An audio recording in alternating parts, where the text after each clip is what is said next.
Beyond Synth 372. This is Beyond Synth Radio.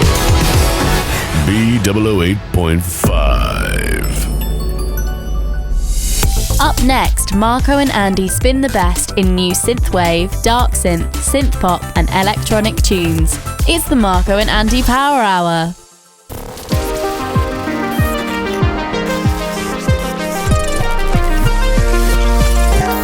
It's the Marko and Andy Power Hour.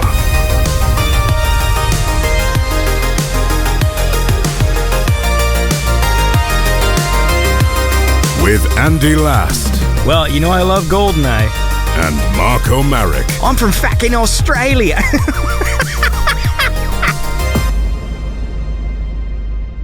I'm going. I just poured myself a monster drink, so I'm fucking ready to go. Nice. I'll try not to talk too much, okay?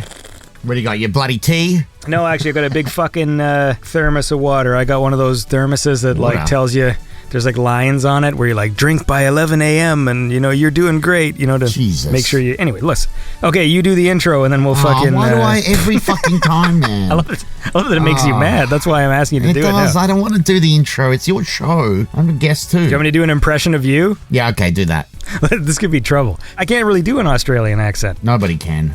It always sounds British. No, Americans always sounds British. It's like, really? The point is, we're here, all right? It's the Marko and Andy Power Hour. I'm Andy. That's Marko. Hello. And today, we're joined by a special guest, another awesome Beyond Synth supporter, patron extraordinaire, Mike Erdahl. How's it going, man? It's going awesome, man. Happy to be here. So is that how you pronounce your name? It is, actually. You got it perfect. Most people butcher it, which is funny because it's only 6 letters. But yeah, you know, you got it first time. Good job.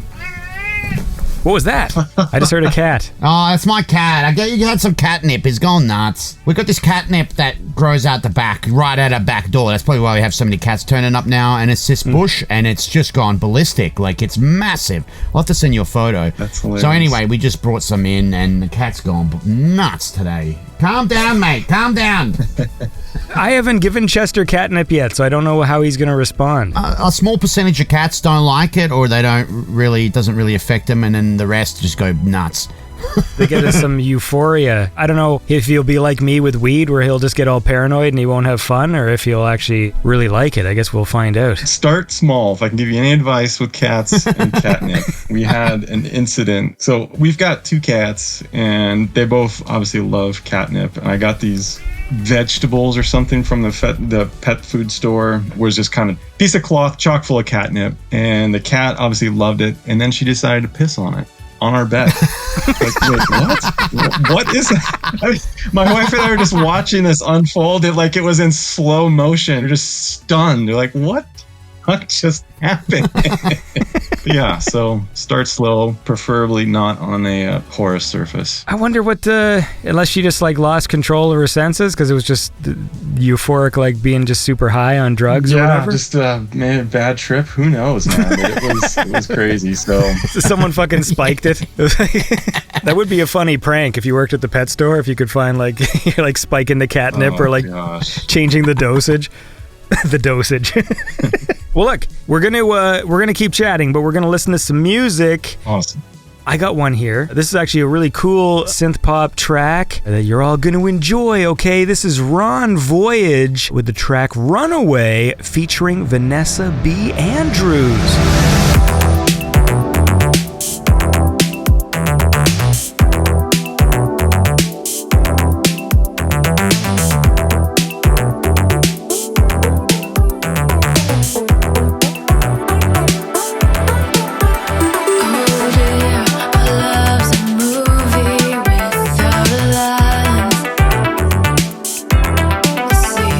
Scenes unfold around me, but I'm stuck on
do it after all?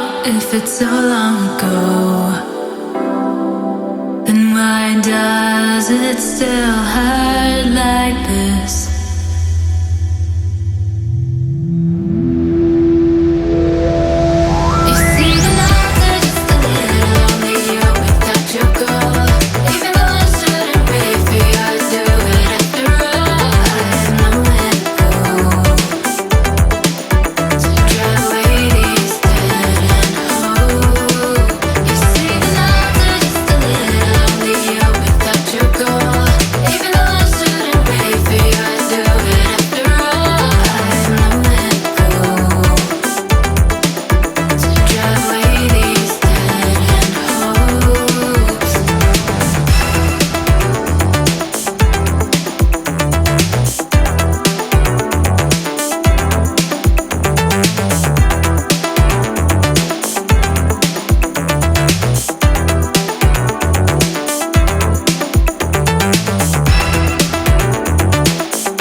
And that was Ron Voyage with Runaway featuring Vanessa B. Andrews. I feel bad because I feel like there was another synthwave producer who sent me that link specifically because like they worked on it and produced it or they were friends with the producer or something. And I don't remember who that is, but the song is cool and that's all that matters to me. All right, so we're back. It's the Marko and Andy Power Hour. We're all having a lovely day. We're going to get to know Mike Erdahl, all right? Oh, yeah. So what do people need to know about Mike? Well, I think like we talked before we started recording, I work for a pretty cool semiconductor company based out here in Seattle.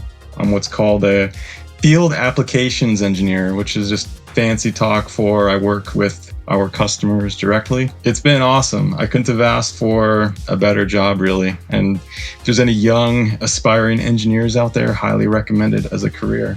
It's a lot of fun. Cool. Now, before we started recording, you mentioned that you used to be in Texas. Is that what you did there? Yeah, so I've been with that company now for a little over 11 years. 10 of them were in Texas. And then most recently, we moved out here to Seattle. And we had lived out in Seattle from 2000 to 2010.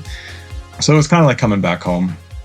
But yeah, I just needed to escape the heat. The summer just got to be too long, too hot. It was fun for a while because it's super common there to have pools and we had a nice pool and so it was cool. I love working on cars and that just got to be a little miserable when it's 10 o'clock and it's still 95 degrees in the garage. That just got to be too much. Can I ask you a stupid question? Yeah. What is a semiconductor?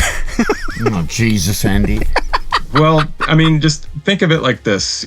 Pretty much every piece of electronics that you use will have chips, right? So inside of that chip, usually that you've got the metal leads or the black plastic.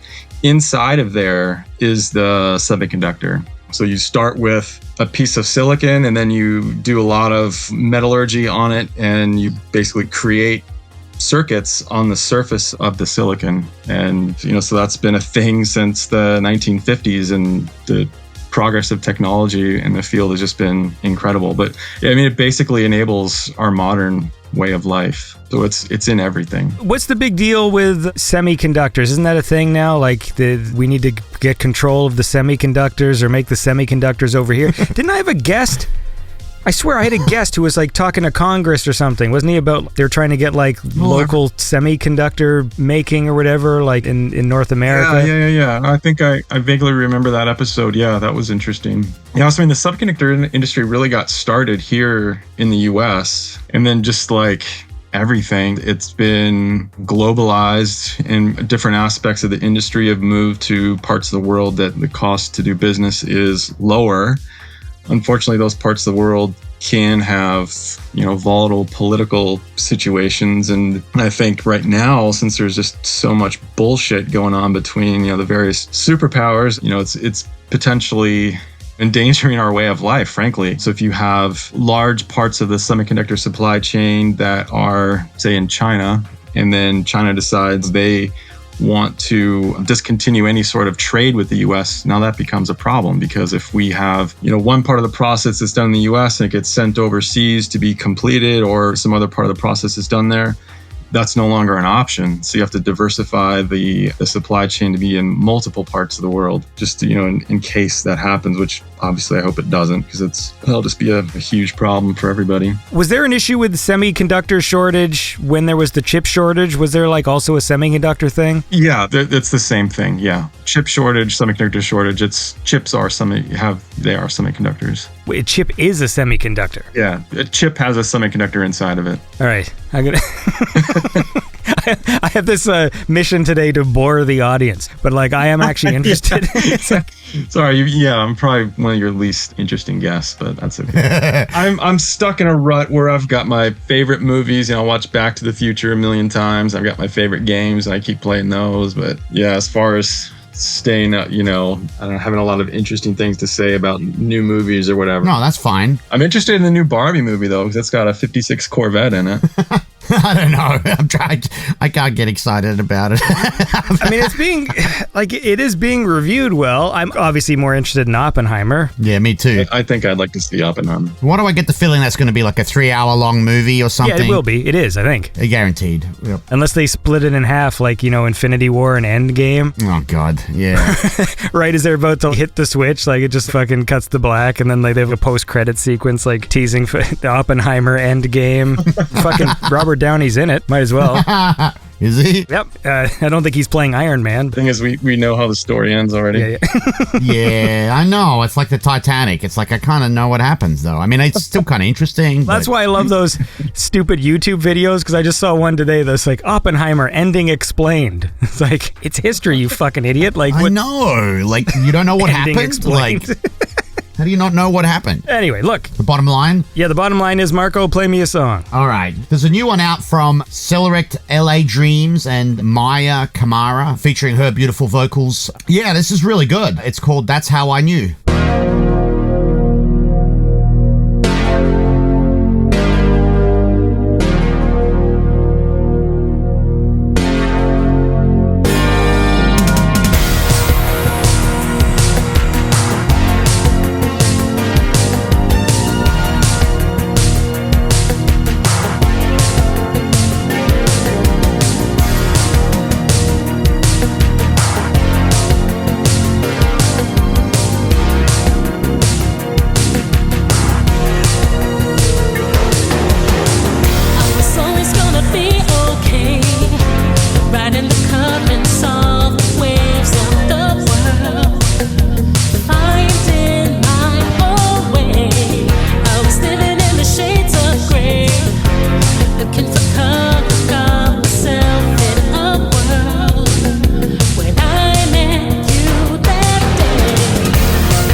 All right, and that was That's How I Knew. An awesome track from SelloRekt, LA Dreams, and Mayah Camara. I say Camara. You think it's Camara? Camara? Don't know. Fuck, I should good ask. with these pronunciations. I know. I just said Camara, and then she's going to be like, it's Camara. And anyway, look, the bottom line is this, all right? It's a lovely song, and we're back here on the Power Hour with Marko and guest Mike. We're talking about semiconductors, and we're going to keep talking about semiconductors for the entire hour. Well, here you go, Andy. This will explain it a little better, all right? Okay, yeah, do it. A semiconductor is just a material that has electrical conductivity, but its value falls between that of a conductor, like a regular conductor such as copper or aluminum or whatever, and an insulator such as glass. And the important part is its resistivity falls as its temperature rises. That's the important part, Andy. Beautiful. So, knowing that... Yeah, but metals behave in the opposite way. You got regular conductors behave the opposite way, like metals and stuff like that is the opposite. As the temperature rises, I believe the conductivity drops. Is that right, Mike? That's a very good question. I don't know, man. I'm pretty sure that's how it works, yeah. Me too. Well, I'm just going by Wikipedia, so I mean... That's probably, yeah, I mean, that makes sense. That's probably why a light bulb doesn't melt. So, yeah, okay. I just realized I'm going to get my brain into a wormhole. I find it interesting, but I feel like I need to take a course or be trained for like a day to fully understand it. Even when people explain like basic electricity to me, I sit there like just with a stupid look on my face. Okay, and there's the charged ions or whatever. I don't know. Marko, this is a message from Jonathan, aka Restless Nights, who messaged me today to say, Andy, this is pertaining to the last Power Hour episode. Oh, what did I do wrong? Marko is wrong about Red Dead. Angel Studios wasn't related at all to Rockstar until after the acquisition, so it was a Capcom game developed by Angel Studios. That same thing happened to a ton of Acclaim games. Acclaim sold the rights to a bunch of their games when they went bankrupt, and other companies bought them and rebranded them. Like the game Sleeping Dogs, which was initially an Activision game, but it was bought and rebranded by Squaresoft. Tell Marko I'll fight him.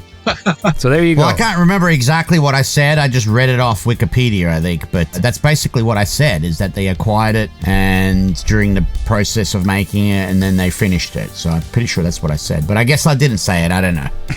I feel like that is what you said. Maybe he just wanted to fight you. He was in a fighting mood. Maybe the way I worded it was wrong or something. I don't fucking know.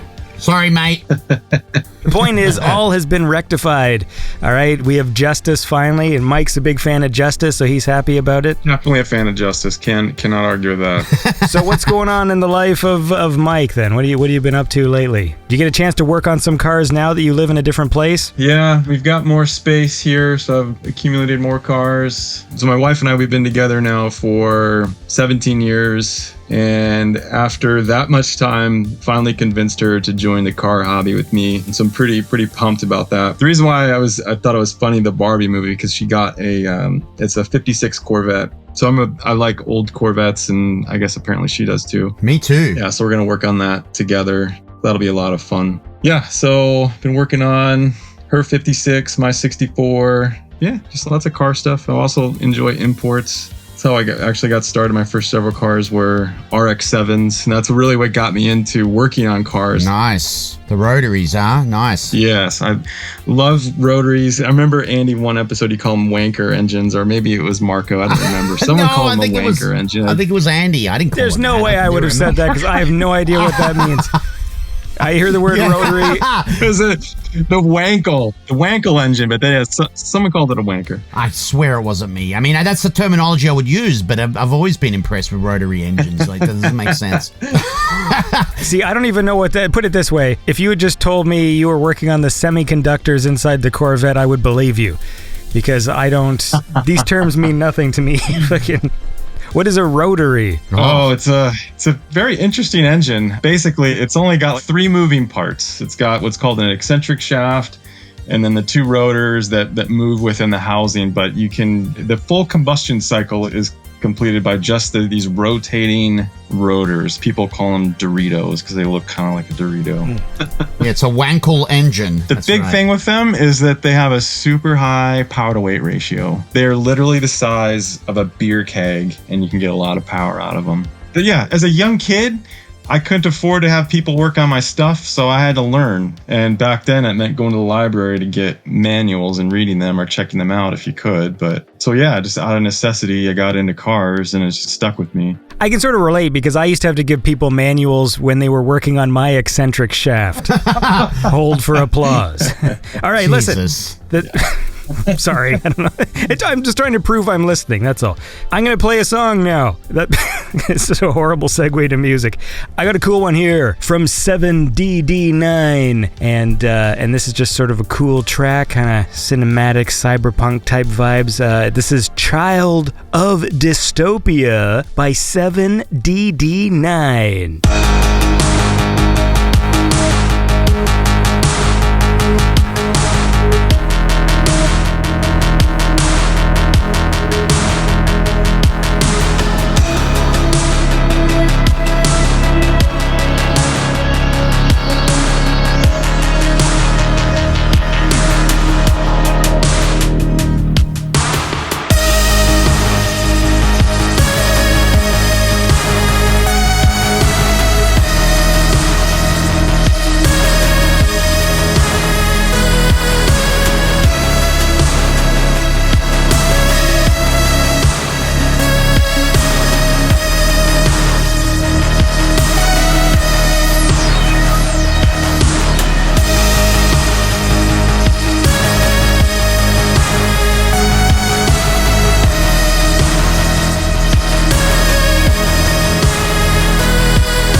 that was 7DD9 with the track Child of Dystopia from the album Computer Program Reality. And that is an LP. And we're back. Okay, I'm here with the Marko and Andy Power Hour. Marko's over there. That's right. And we got special guest Mike over here. We're talking about eccentric shafts and rotaries and RX-7s and working on cars. I don't quite get when people have the car hobby because it all seems very expensive to me. So is the idea that you fix it up and then sell it and then work on a new project, or do you have a Jay Leno's Garage type situation? Yeah, I would say I'm more of a car hoarder. I put a lot of heart and soul into these things, and so it's hard to sell. I will get rid of stuff that I genuinely just I won't keep stuff around just for the heck of it. I had an MR2 Turbo for a little while and just hated the power band. Like, it just didn't really, all its power is made up top because it's a turbo 4-cylinder, and it just seemed like you were just always revving the heck out of it to get going, and that just wasn't very much fun. I didn't keep that car very long, but most things I've had for quite a while. But since my day job is in the electronics industry, I usually incorporate that some way into a lot of the cars. Like, I have, I'll redo the wiring or change the engine computer to something a lot more powerful, and I do all the tuning myself. So that's, there's aspects of programming. Cool. So it's not just wrenching. I do a lot of the electrical stuff as well. That's where I actually derive a lot of the fun from. But if you want to change topics, you mentioned Cyberpunk. I'm curious if you ever got to revisit Cyberpunk. There's a segue. I haven't. So the last thing was, I'm still at the same place in the game where I was about to do some mission that was during a parade where you had to sneak in and talk to some lady who was the head of a company or something. Yeah. You had to approach her during a parade. And that's where I still am. Because the past few months, I've just been playing Zelda. Just like I was saying last week when we were talking to Brandon, it just made me nostalgia for Ocarina of Time. So the past 3 weeks, I've just been playing Ocarina of Time whenever I got a chance to just relax. And so I'm playing N64 Zelda right now. That's where I am. What about you, Marko? Did you ever get into Cyberpunk? No, I didn't, and that's got to be the most hyped game of all time, just about, right? I can't believe how much hype there was. But I know it got bagged pretty bad for its faults and shit, but what is the overall consensus for that game? Is it worth playing now? Is it really good? Yeah, I think it's improved, and especially when they came out with that Netflix anime series, I think that brought a lot of new interest, because I think they timed it well, where they released some patch that fixed, and they had obviously been patching it throughout, but I think the game was a lot more playable. A lot of the bugs have been worked out after that Cyberpunk anime came out. So that brought a whole new audience, or maybe inspired people that were initially put off to try it again. But I don't know. I got it. I played it day one. I had just the regular PS4, not the Pro. And it crashed, but I still had a good time. I mean, I finished the game well before they actually fixed a lot of the crap with it. But I don't know. I think it's a lot of things on the internet these days where there's this hive mind mentality that people just latch on to whatever the consensus is. And maybe they did like it, but it's not the cool thing to say. I'm not sure, but I really enjoyed it. I thought it was a really interesting, fun game. I think it's worth playing now. I bought it when they did the first patch that was specifically for the next gen consoles. Sure, yeah. Because remember, there was that thing where at first, if you played it on PS5, it was still technically the PS4 version and stuff. Right. I got it on sale for $30, and it was fine. And the only real flaw, because when I was playing the PS5 one, was I started with the graphics on. There's always two modes on PS5. It's there's graphics mode and then there's performance mode. And I played it on graphics mode to see the fucking ray tracing or whatever, and the game felt broken to me. And then once I put it on performance mode and the game started running at a smoother frame rate, it's a lot of my problems were solved, because in high graphics mode, the controls felt really laggy. And I remember at first going oh fuck, this game is broken. It felt horrible to play. And then once I put it in performance mode, it played fine. It's not a bad game, and I enjoyed playing it, and I actually put a lot of hours into it. And then one day I just stopped.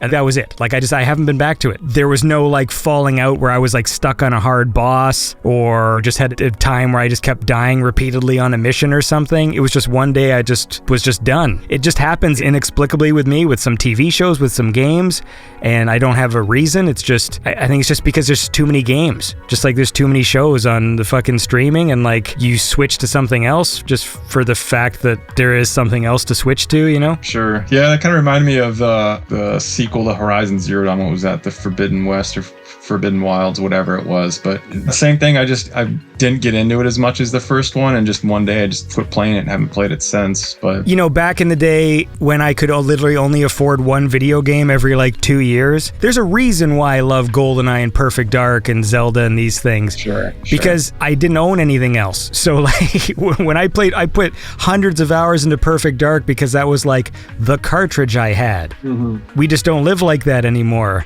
And so it's just so easy to just fucking switch over to something else. But, like, if Cyberpunk was the game I bought that year, then yeah, I'd be replaying the game looking for secrets and shit at this point. But that's just not where I'm at. I'll probably end up playing Cyberpunk one day. I do that a lot with these games. When the hype settles down and it's a bit cheaper, I'll get right into it. So it is the type of game that I like. I mean, I do love the Red Dead Redemption game. I mean, a lot of the open world games I've played, I really like them. So I know I'm going to like it. It's just a matter of time, I suppose. It's funny because when you finally get around to playing it, you will be like, what the fuck was everyone ragging on this game for? Like, yeah, it's not perfect, obviously, but, like, very few games are.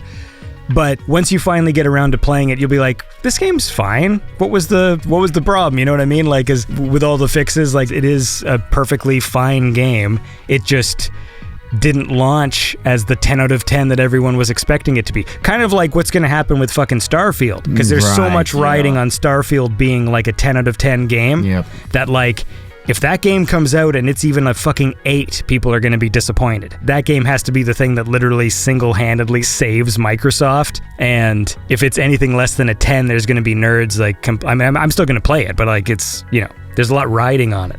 I'm excited for that one. That'll be really cool. I'm curious. It seems like there's definitely some aspects of that are similar to, what was that other No Man's Sky? Yes, No Man's Sky. Yeah, for sure. Yeah, it's interesting. You could tell there's definitely some cross-pollination of ideas there, but I think that'll be a super cool game. Yes, I've played No Man's Sky, and I guess I'm just like, I'm a very particular person, and everything about No Man's Sky is like, I should like this, but because it was kind of so open, the overwhelming aspect of it took away some of the enjoyment. And so, like, I'm actually looking forward more to what Starfield does, even if it rips off some of the elements of No Man's Sky, because I know I'm comfortable with the format of the Bethesda game. Sure. Of the fucking Skyrim and the Fallout and that sort of thing, that I feel like with that context, the way the story will move and the way you'll get missions and objectives and stuff, and on top of it have a little bit of that No Man's Sky flying to different planets and mining shit, I think that's going to be better for me personally. Yeah, I could definitely see that, where it's not,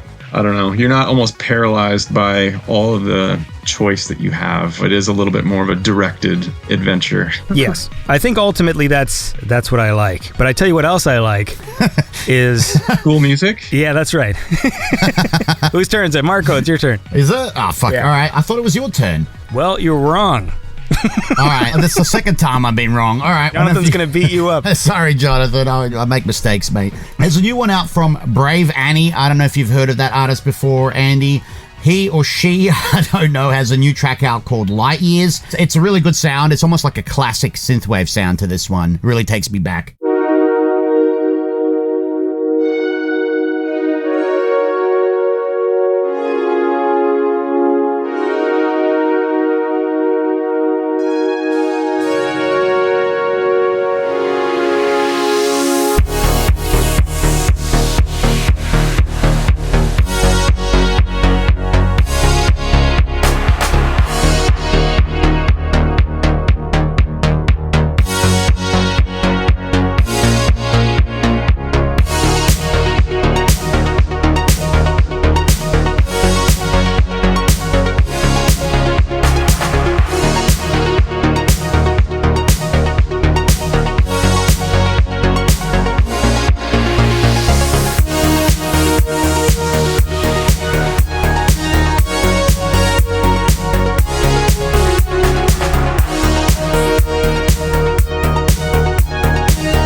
right, and that was Brave Annie with the track Light Years. And that was a cool song, and we're here. It's always fun to listen to cool new music, because that's what we do here at the Marko and Andy Power Hour. Of course, I'm here with Marko. I'm here with special guest Mike, who's a cool guy, a field application engineer, and that's what he does all day. He hoards cars, MR2 turbos, cylinders. What else? You got it perfect, Andy. See, that's the point, man. It's important to listen to what people have to say. Even if it's going to go out the other side of my head and just be like, tomorrow, if you just said, what's a cylinder? I probably wouldn't even be able to tell you, like literally what the shape is, but that's okay. Okay, maybe a topic that's more closer to you. So I'm curious on your thoughts on the sort of the origin story of synthwave. I know you've talked about this a lot, but I'm curious to revisit that. Sounds good to me. One of these days I should actually write this down properly because I've never really settled on a definitive answer, but then it also depends on like what you mean by the question. Like, are we talking about the synthwave sound itself, like the musicality regardless of what it's called? You know, are we talking about the synthwave scene, the moment when the visual aesthetic merges with the sound? Are we talking about when the name synthwave was first used, like in the context of this music and scene, you know, because I'm sure the word synthwave probably existed in the 80s, but it would have been describing something different. So like, when did the sound start? You know, like, was it Outrun? Was it like the French Touch and the New Disco and the Valerie Collective? Like, I remember reading that Comtrues dropped the term synthwave. It was like in 2010 or 2011 in an interview, although I can't remember if it was like hyphenated, like synth hyphen wave or synthwave as like one word. But then, you know, like, Steve thought that he coined it. Yeah, he did, didn't he? Project Friday. And then there was some other people we've met along the way. Yep. Who have claimed that they've invented synthwave. Oh, yeah, our old buddy, yeah. He created synthwave even, not just the name. He created it. Yeah, so it depends, I guess, when we say what it means for the origin is like when the term is first invoked, because it's tricky because people also retroactively put synthwave into their hashtags for their music. Because I remember one time I was curious about the origin of like, who was the first person to put, you know, synthwave? And then I used like the Wayback Machine and went to Bandcamp, and some artists who have synthwave in their hashtag didn't in the year like 2010, 20. I don't want to name anybody, but like there was some artists for sure I was like, oh, maybe they had synthwave in their fucking thing and they didn't. So I feel like it's still more like 2012 when the term really starts getting thrown around. I don't know, Marko, what do you think? Well, it's complicated. I mean, I feel like it all kind of started off in the early 2000s, even possibly the late 90s. You had music genre like electro clash, which I got into, and it did get pretty popular around 2002, 2003, and that kind of fused 1980s electro, new wave synth pop with a bit of 1990s techno, and that got a bit of airplay, and that got popular. And then you had artists like, you know, probably even before the Valerie Collective, you had artists like Kavinsky and Lifelike making more dancier stuff that had synthwave elements in it. And then you had the French artists like Valerie, obviously, early on in 2007, 2008, like College and Mafavelin and all those guys. And then sort of Australia was doing its own thing too at the same time, which wasn't really synthwave, but it was very 80s inspired. You know, artists like Lady Hawk, Miami Horror, Cut Copy, a few others. So they had their own thing going on. And then I guess from that, it emerged sort of around that time and just after, and then it got pretty popular. I mean, I like to say stuff like Vice City had a bit of an influence to it, I would like to think. Sure. How much, I don't know, but I know a lot of people really enjoyed that game and the soundtrack. And that, what was that, 2003, I think? It's interesting the dates that you guys both cite, because what brought me to synthwave and your show specifically, Andy, was trying to recreate a time in my life that was really impactful musically, and that was early to mid 2000s. I had a really good friend that lived in Portland, and, you know, some of the bars and clubs we would go to, it was just kind of, you know, this retro-y, down-tempo type music, but it, you know, electronic at the same time. You know, like the Portlandia intro music, which I remember tracking that down. And funny enough, that may have actually been what led me to your show, Andy, but I remember trying to find that on SoundCloud, I think. Yeah. And I remember specifically not liking how the song progressed after whatever the first 30 seconds on Portlandia. But yeah, and then I think 2010, 2012-ish, more mainstream artists like Metric and M83. Oh, yeah. Yep. I would say that was maybe a little bit more what you would that would maybe apply to synthwave. I'm not really sure, but I'm trying to think too, like what I was actually listening to before I discovered, because remember, my window into synthwave was weird because it was through, I was looking for video game soundtracks and stumbled on Hotline Miami and specifically Perturbator's track. And then before then, it was like random tracks that would evoke like 80s stuff to me, like fucking Chromeo, for example. I listened to Chromeo because that had that sort of like that 80s funk vibe to it, which was fun. Metric. I do remember a specific song, but this is like 1999 or 2000 from Gigi Agostino. I mean, I feel like the most famous song from that guy was that fucking Blah Blah song, which I can't stand. You know, the fucking... you know, fuck. Oh, yeah. That's perfect.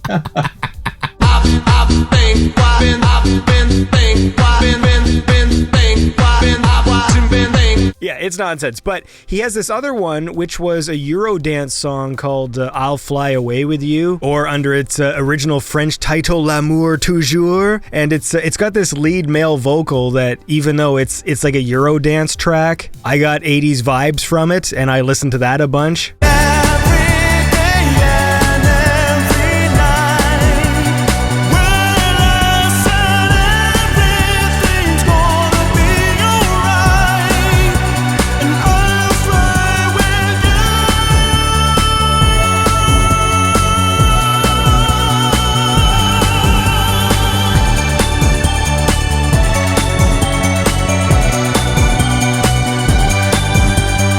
And you know, like in the late 90s and early 2000s when like the Eurodance and trance was big, there was a bunch of popular like trance and electronic dance hits, and like a lot of them were just 80s covers. So there was always this like seed of that retro 80s floating around.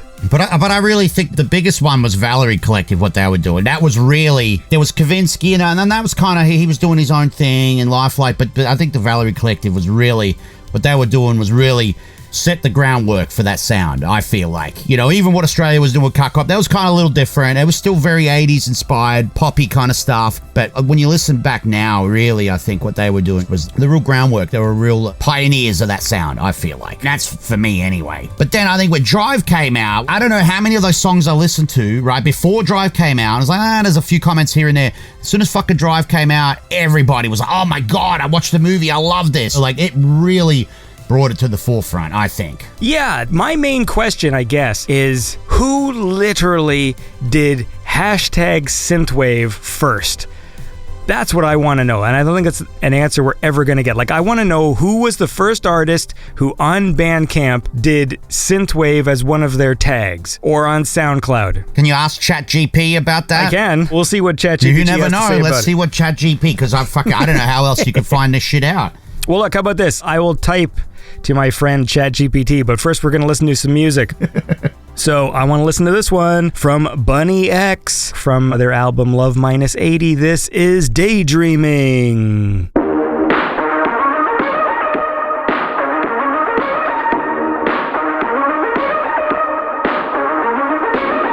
So your mind is swimming and I know what you're thinking.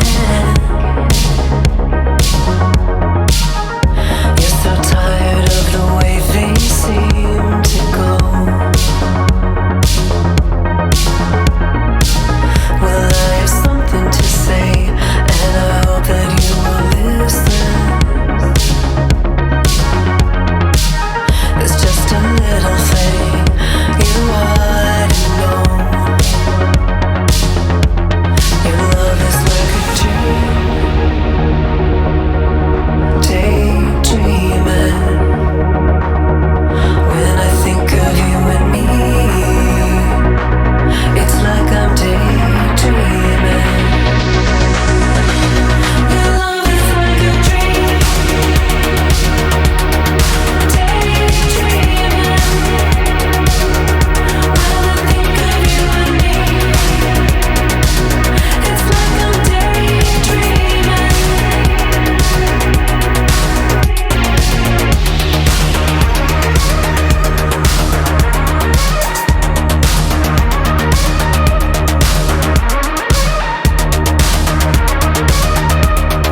And that was Daydreaming by Bunny X from the album Love Minus 80. And we're back here, the Marko and Andy Power Hour. I'm here with Marko, and we're here with special guest Mike, who is a cool patron of the arts, and the arts being the Beyond Synth podcast. And we're trying to figure out the origin of synthwave. And so I'm going to ask ChatGPT. Here we go. What is the origin of synthwave? Question mark.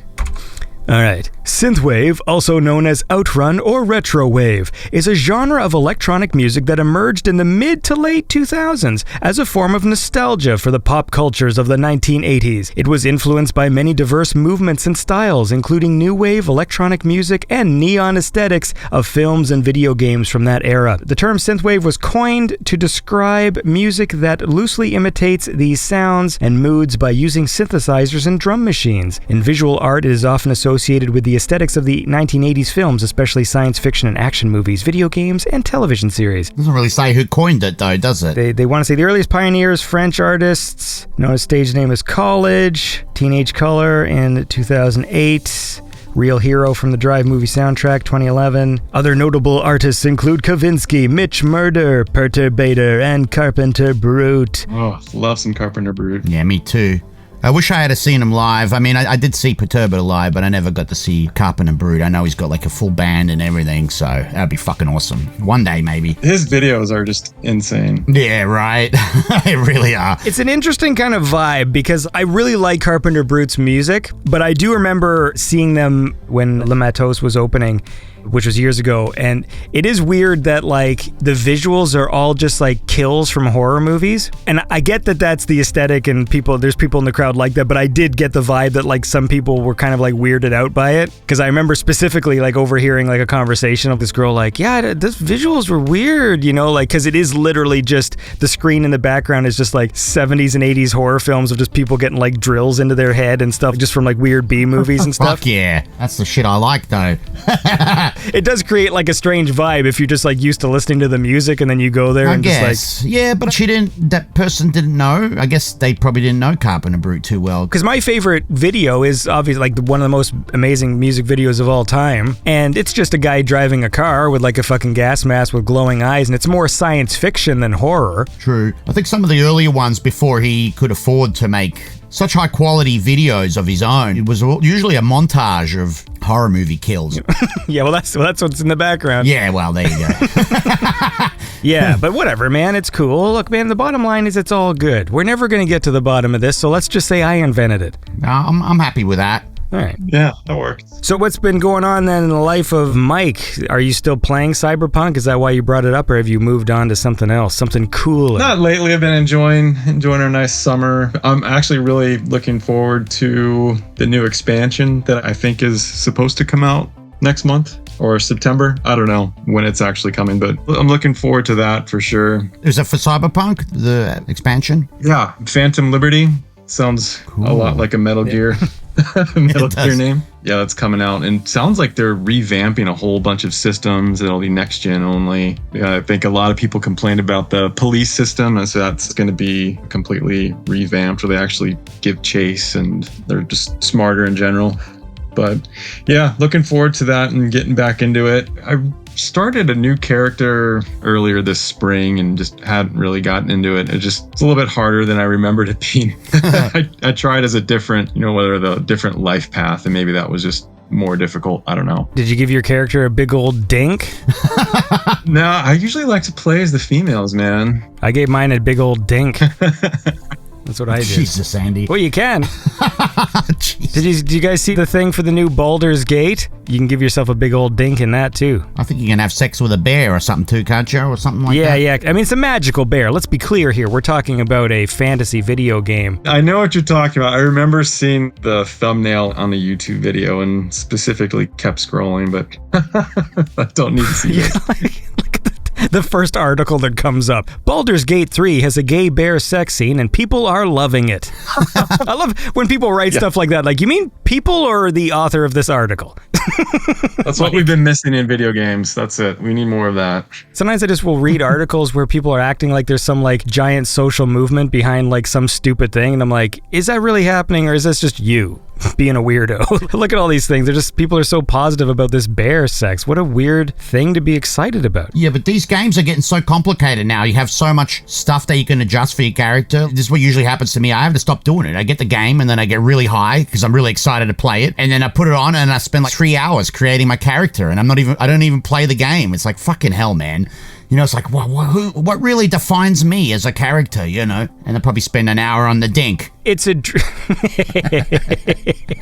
a druid in bear form. Oh, that's right. Yes. Literally, as a druid, Halsin can temporarily wild shape into a bear, and he does this during a romance cutscene, so you're still technically a person, you've just magically transformed. That's what's happened. Does that make it better? I don't know.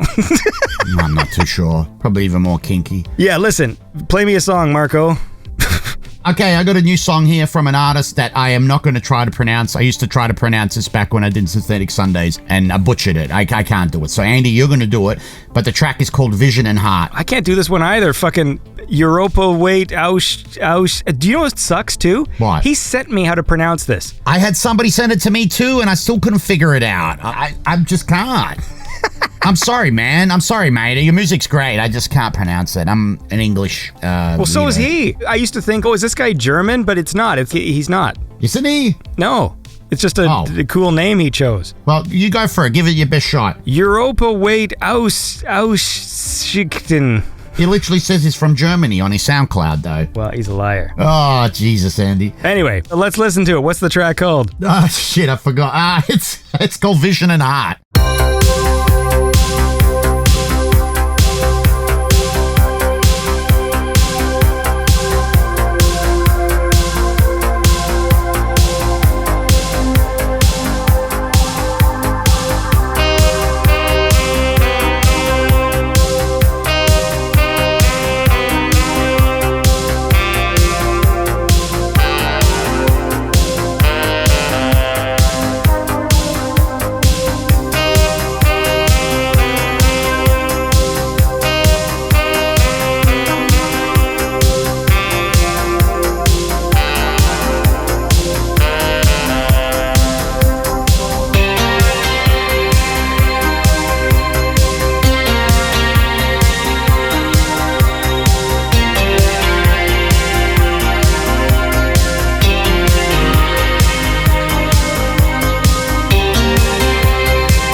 Europaweite, and that was Vision and Heart by Europaweite Aussichten. Listen, man, I tried. We all tried. And we're back. The point is, you can go listen to their music. You know, I post all the links to all the artists we feature on the show. So anytime you sit there and go, what the fuck did they just say? Just click on the links and go enjoy the music and support the artists. And now we're back. I'm here with Marko, because it's the Marko and Andy Power Hour. We got a special guest, Mike Erdahl. We're talking about druids. We're talking about bears. And we are having a good time doing that. Hey, Mike. Yes, sir. Back to the Future is one of your favorite movies? Absolutely. That was my first theater experience, actually. I was lucky enough to see it in the movies too. We went with the whole family, and it was really good. I really liked Michael J. Fox, like in Family Ties and a lot of his other movies, and I just loved that. Watching that in the movies was unbelievable. I remember for Christmas that year, I asked for a jean jacket and a Walkman, just like Marty. I was like 5. When I was a kid, I used to play Back to the Future, but what that meant was I would be Doc Brown and I would reenact the part where he gets shot by the terrorists, because you know, like when he gets blown away and he like lifts his one leg into the air. The Libyans. I'd wiggle backwards with my one leg in the air, pretending to get blown away, and then I would die, and that would be the game. That's what Back to the Future was to me. But actually, that brings up something I wanted to talk about, because like, you know how there's lots of nerds upset now with things like the Marvel Universe or superhero movies, you know, for like allegedly going downhill or not being as good as they used to be, which made me think, what movie series in history ever maintained quality across the series? You know, like when we were young, before like cinematic universe movies, it was uncommon for even like a trilogy to be great. You know, it's either like the first one is the best and the sequels are okay, or the second one is the best, or the third one sucks. And like now nerds expect movie 38 to be good.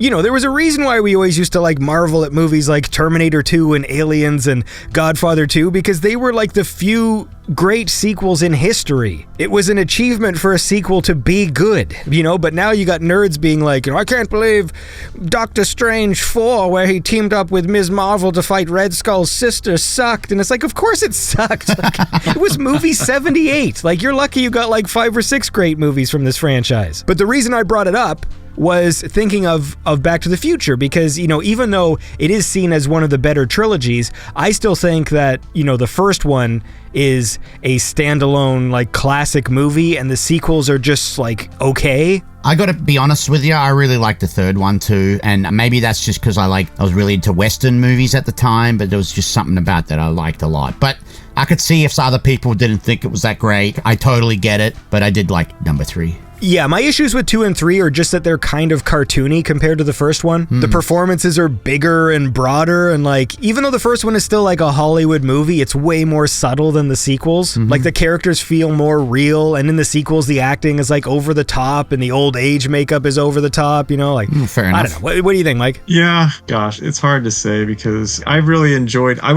so personally, I would say for me, it's interesting, Marko, that you like the third one. And maybe compared to 2 or 3, you prefer the third, but I think number 1 definitely is my most favorite, and I think number 2 is probably my second favorite, and 3 would be a distant third. I really like the future aspects, traveling to 2015 in part 2. As a kid, I thought that was fascinating, the idea of flying cars and hoverboards. I thought that was pretty wild, but unfortunately, we did not get that future. No. No, I know. The one we got was pretty sweet, though. We all like wildfires, right? Yeah, great.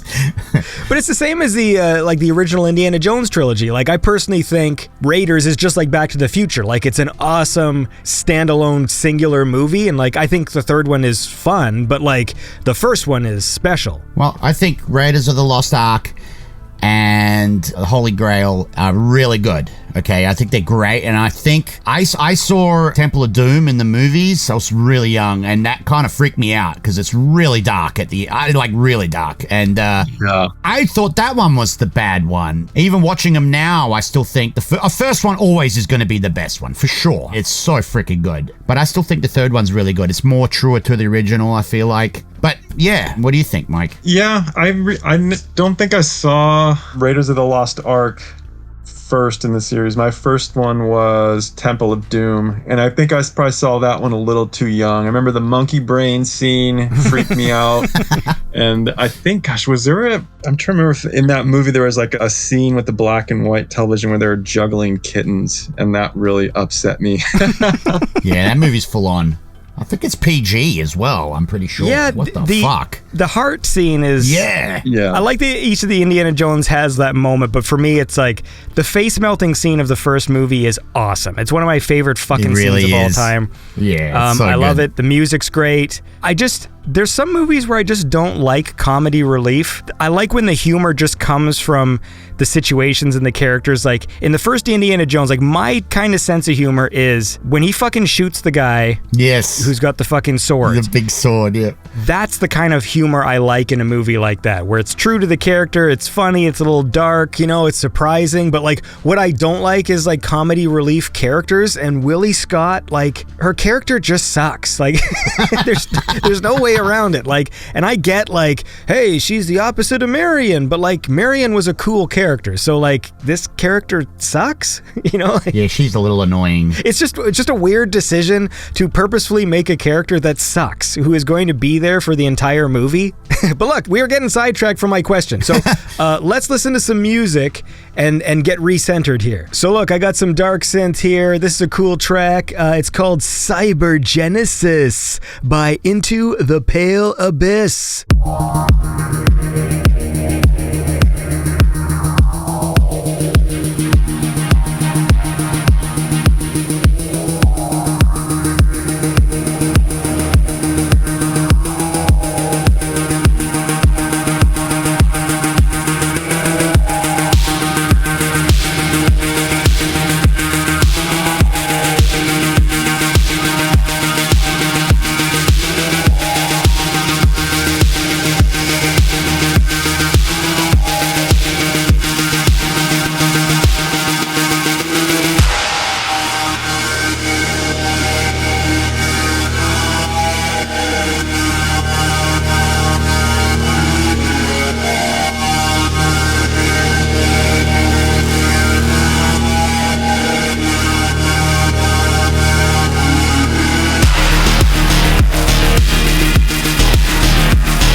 that was Into the Pale Abyss with the track Cybergenesis.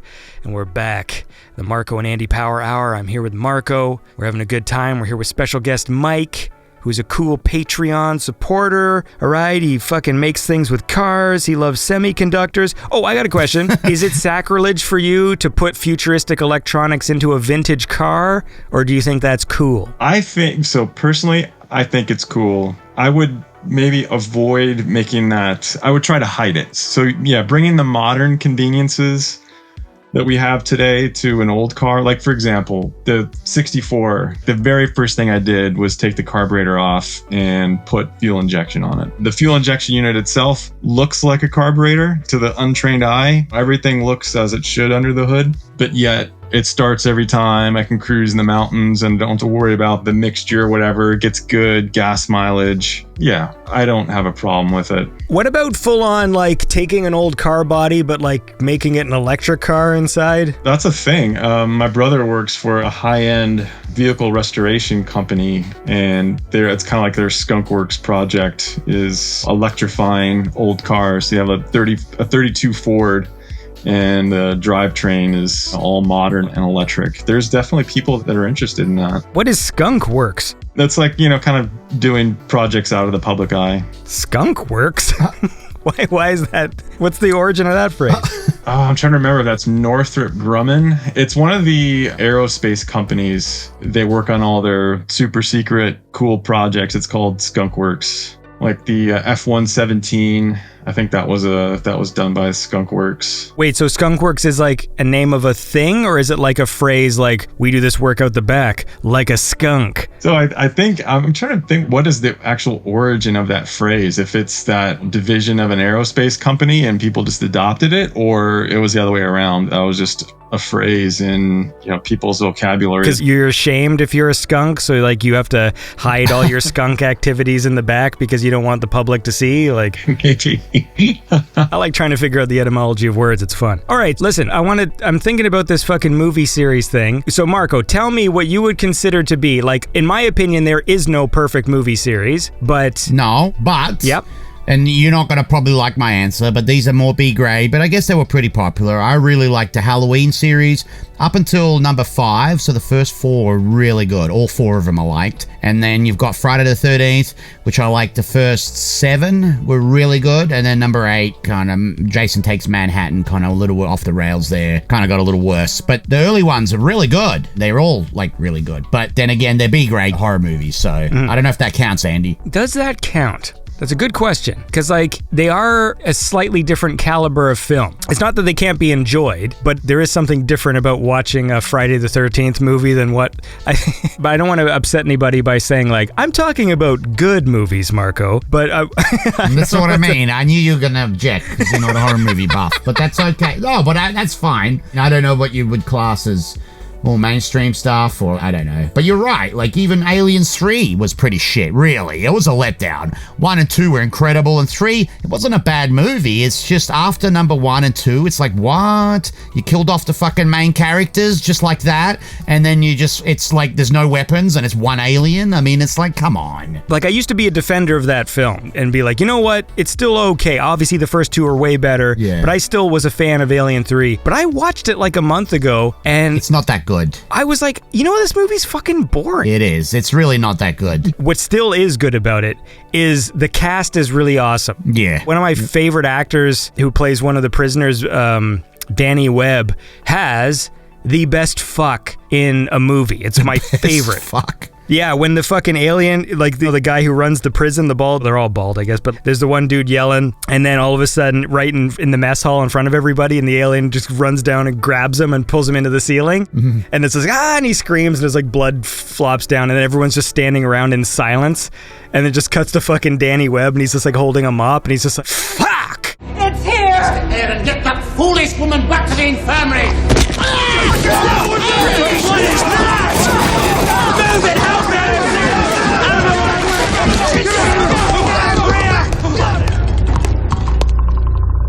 Fuck! I love that fuck so much. The look on his face is amazing. It's one of my favorite fucks in just movie history, and I think I just like that, like kind of more than the movie. What I forgot about was how shitty the effects were. Holy fuck, the effects in Alien 3 are terrible. Yeah, they're pretty bad. It is bad. I watched the making of it, and they really fucked it up.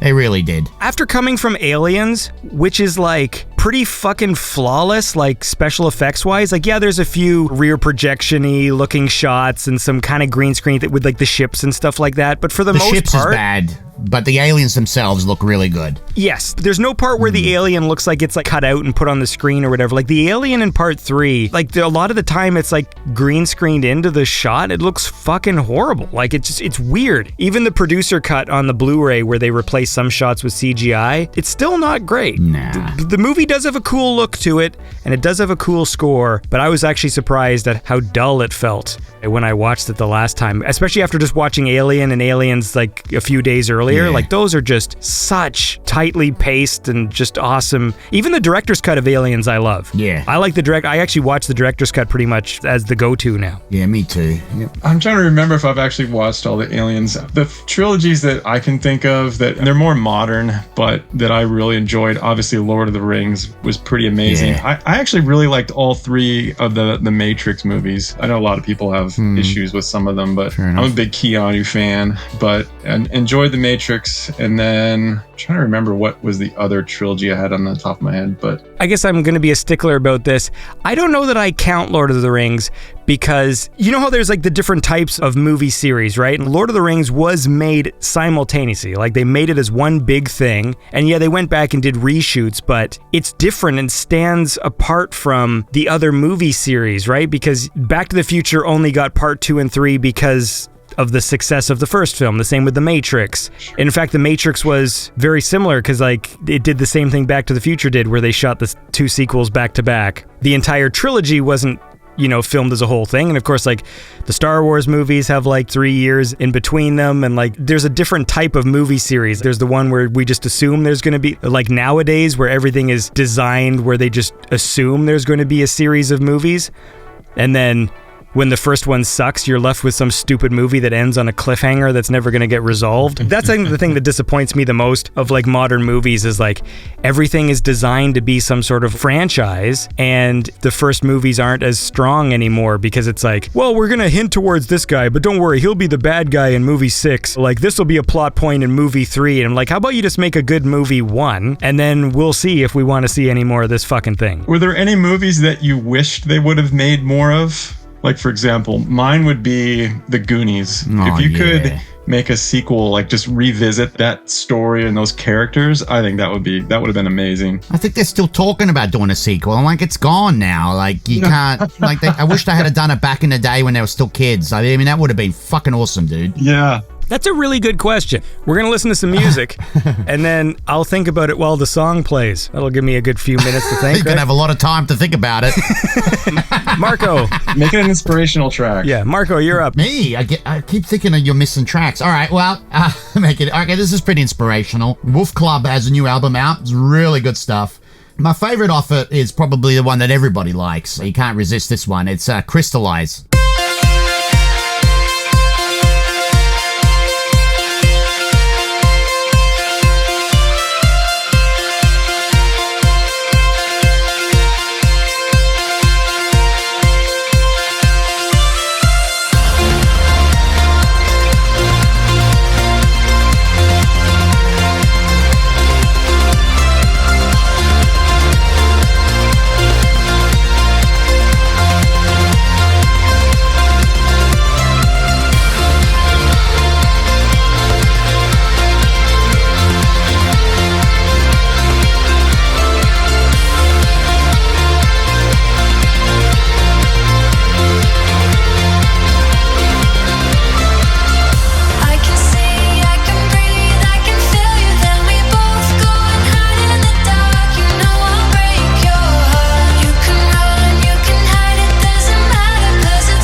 All right, and that was Crystalise by Wolf Club.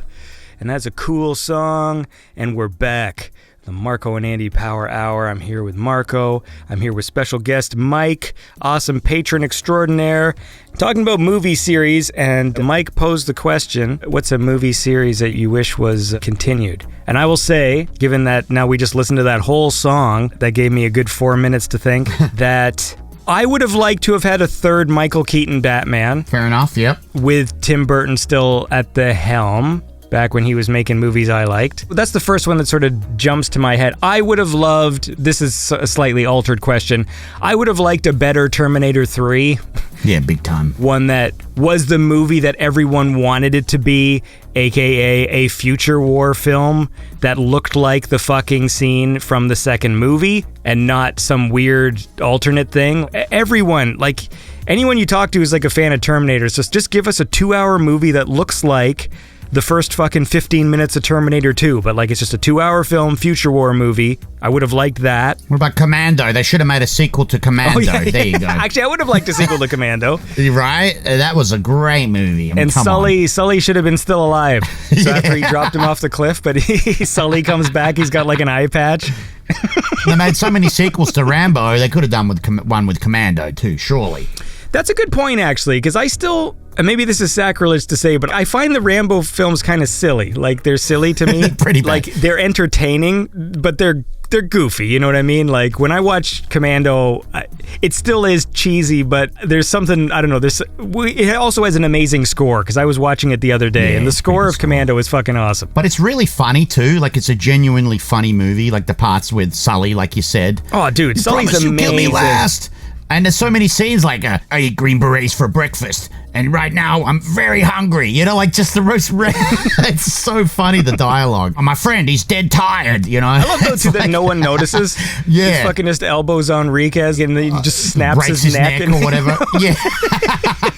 It's so loud, but nobody notices. What I love is when he goes to the back of the plane, and there's that back part that just has like the leather covering it, and he just rips through it with his fingers. He just pushes his fingers through the leather, and like it's fucking Play-Doh. It's awesome. I fucking love that part. That movie is pretty ridiculous, though. He just takes on an island of fucking an army that's on this island, and he doesn't really even take cover. He just runs out and shoots everybody. Yep. But anyway, it's a great movie. Well, he's the best. That's how you get to be the best. You just run in an open field and just let people fire on you. Yeah, Commando 2. That would have been good. I would have liked a better RoboCop 3 as well. I'm changing the question, though, because I'm basically saying I wish they fixed the movies that sucked. Like a RoboCop 3 that like was directed by Verhoeven would have been pretty awesome. Or who knows, maybe it wouldn't have been. Because we're seeing it now where we're getting these nostalgia films where they're bringing back old actors. And I hate having to admit this to myself, but obviously we don't like it when roles are recast, and it's lame when they kill off characters because the actor didn't want to come back, or they do some stupid shit in the story why they're not in the movie and stuff. But then with the Expendables movies, and I tried watching that fucking Fubar show on Netflix with Arnold, and the thing is, it sucks to admit it, but it's like, they just can't do it. I hate having to sit there and be like, actually watching Arnold in action movies sucks now because he's an old man. Like, he can't do the moves. They kept on swapping him out with a stunt double, but every time it was him, he was moving so slowly, like in the action scenes. And it's like, yeah, like we got to be watching the fucking, you know, like the John Wicks, or people keep telling me to watch that fucking movie on Netflix with Chris Hemsworth. And they're supposed to be good. Like, we should be watching the action movies with, like, the new, like, the younger stars. I would keep wanting the nostalgia to power and just be like, no, this movie's gonna be good. But, dude, watching fucking old men move slowly through action scenes sucks. Yeah. And I don't know what the right answer is. Because, like, when they made the new Ghostbusters movie, I'm like,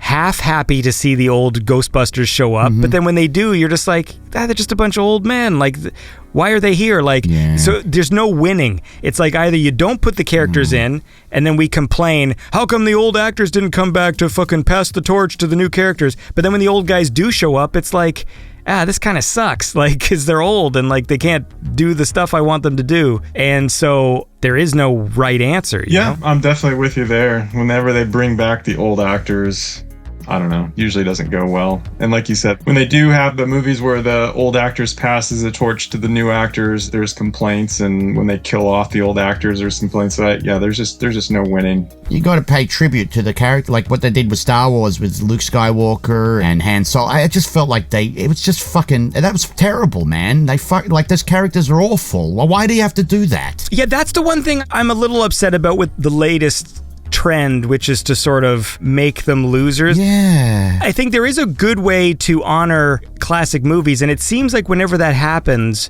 people are generally happy.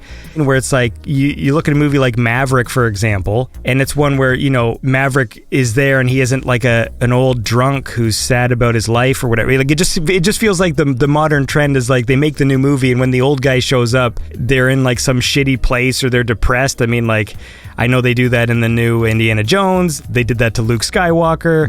It's this weird trend where it's like all we really want to see as an audience is just give us one last hurrah. At least in the case of Star Wars, they are magical. So with Luke, I would have believed it because like there's already precedent in the series for an old man to have powers and be old but still be able to do things, right? I would have been fine with it. Maybe it's a little harder to accept Harrison Ford as an 80-year-old man doing anything, let alone like fucking riding horses and being in crazy action scenes and hanging out of stuff, you know what I mean? You just be like, okay, come on, like, dude's 80, man. It is hard to accept, but it's weird. I'm trying to think of a movie that I've seen lately that really, where I felt like, all right, this did it right. Yeah, I can't think of any right now either, to be honest.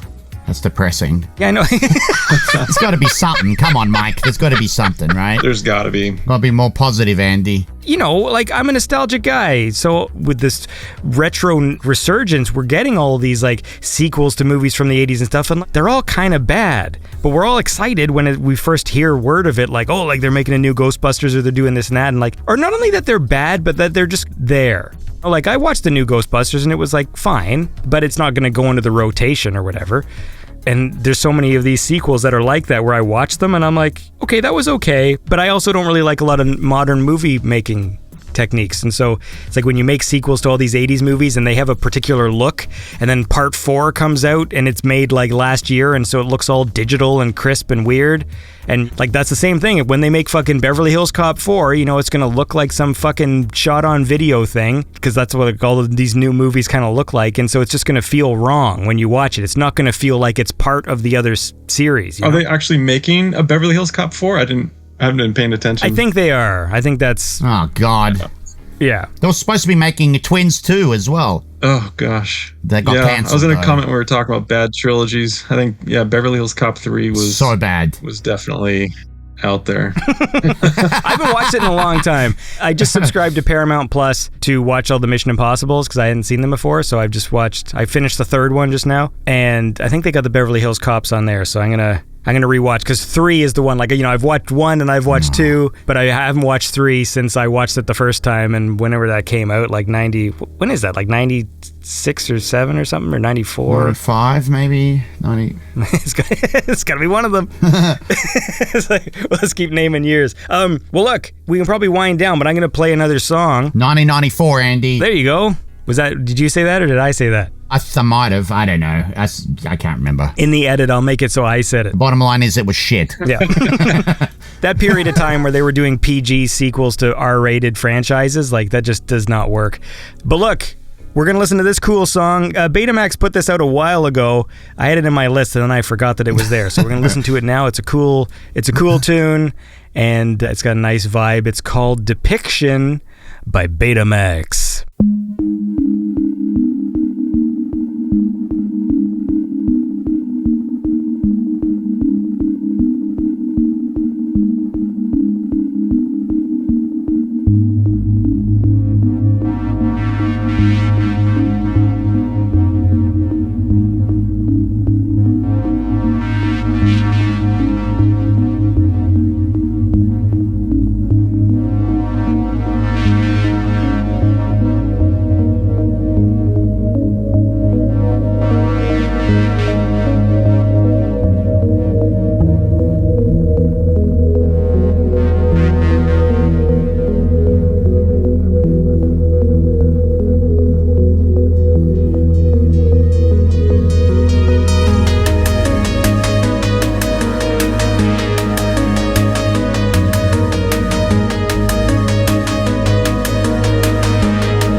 And that was Depiction by Betamaxx. And we are here, Marko and Andy Power Hour with special guest Mike. I feel like I've been doing a lot of talking in these last two segments, so we'll wind down and I'll fade into the background. And Mike, I'll allow you to take the floor. So if there's anything you want to say, forever hold your peace. Yeah, well, I mean, I can just close obviously by saying thank you. And it's been an amazing experience to get to meet you and meet Marko, and looking forward to 470 some odd more episodes. Yeah, I'm hoping at some point AI can edit them for me. That's what I'm... It sounds like you're well on your way. Yeah, it's nice chatting with you, Mike. Nice to know you. You're an interesting guy. Well, you've definitely provided many hours of entertainment, Marko. So I still can't believe that, but yeah, that always spins me out when people say that, but that's really awesome. Thanks, man. The point is that you're a cool patron, and of course I could not continually make the show without awesome people like you who support it, and I'm very grateful for that. As long as I have a paycheck, I'll be with you to the end, Andy. Then let's hope that everything goes well with the semiconductor business. Make sure that you can field application engineer your way to success and become the king of the field engineers. Oh yeah, I'm with you there. The point is that we're all cool and it's a good time. And for everyone listening, be cool like Mike Erdahl, man. He's a cool guy. What do you think about that? Great way to end. Andy's the best at goodbyes. He really is the best. Maybe I should get ChatGPT to... Hold on. I'm ending my podcast recording now with co-host Marko and special guest Mike. Can you give me a good sentence to end on? Absolutely. Here is a closing statement for your podcast. Thank you all for tuning in today, and a special thank you to our co-host Marko and our exceptional guest Mike. As we conclude this enlightening journey, let's remember to carry these insights into our daily lives. Keep exploring, stay curious, and until next time, this is us signing off and wishing you all an inspiring and enriching day ahead. Stay tuned for our next episode. Goodbye and take care. Nice. That was pretty good. Yeah, not bad. I'll say what the topic of the show is. Yeah, do that. The topic of the show was semiconductors. Oh, no. In that case, here's a closing statement more specific to your topic. It's been truly enlightening discussion on semiconductors today with our knowledgeable co-host Marko and our insightful special guest Mike. As we wrap up, let's remember that these tiny components are the heart of our digital world, driving innovation and transforming our future. Stay curious, keep learning, and continue to explore the fascinating world of semiconductors with us. Until next time, this is us signing off and wishing you all a day filled with curiosity and discovery. Don't miss our next episode. Goodbye and take care. It was goodbye and take care. I don't know why he always says that. Can you work semiconductors into the goodbye? Okay, let's see if it does it.